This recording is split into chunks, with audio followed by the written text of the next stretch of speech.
The death penalty is off the table for Lori Vallow. We first reported that 2 weeks ago. But does that change the way the case is tried, or does it impact jury selection? KTVB's Shira Matsuzawa reached out to criminal attorney and former Idaho Attorney General David Leroy to find out about that. All rise. As the world waits and watches for what happens in Lori-Vallow-Daybell's murder trial, there's a lot of unknowns. It's unknown what will be revealed. It's unknown who will be present. And it's unknown what will happen. But we do know Lori-Vallow-Daybell will no longer face the death penalty. It's extremely difficult to get a death penalty case to a conviction in Idaho.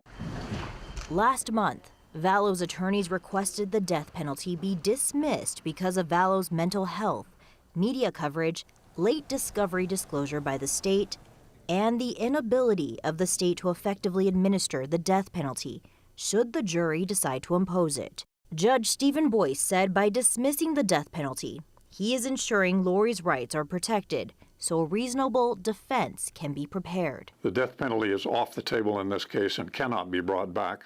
Dave Leroy is a criminal attorney as well as a former Idaho Attorney General and Idaho Lieutenant Governor. He says by removing the death penalty, we could see a shorter trial. First and foremost, taking the death penalty off the docket allows the jury selection process to proceed much more swiftly, perhaps 50% more swiftly. Indeed, jurors will not be asked about or troubled about their moral scruples about sitting in judgment of another human being where a life is at issue. A certain number of religious ideas won't come into play. A certain number of other kinds of things that both the prosecution and the defense would have to ask about in a death penalty case need not be inquired about in a non-death penalty case. He adds it will also speed up activities in the courtroom, and a second part of the trial won't be needed. Because if a conviction happens, then a death penalty hearing would then begin.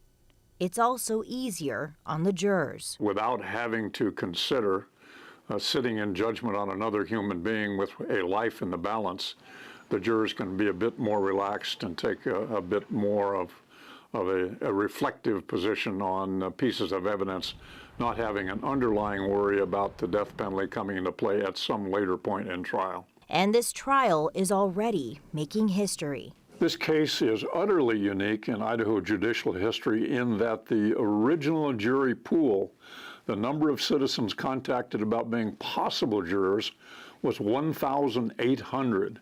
Never before in Idaho history have we had a prospective jury pool that large.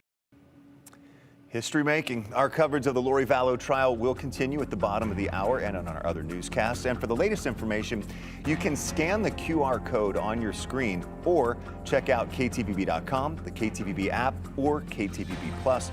We'll have that QR code up again a little bit later in the newscast as well.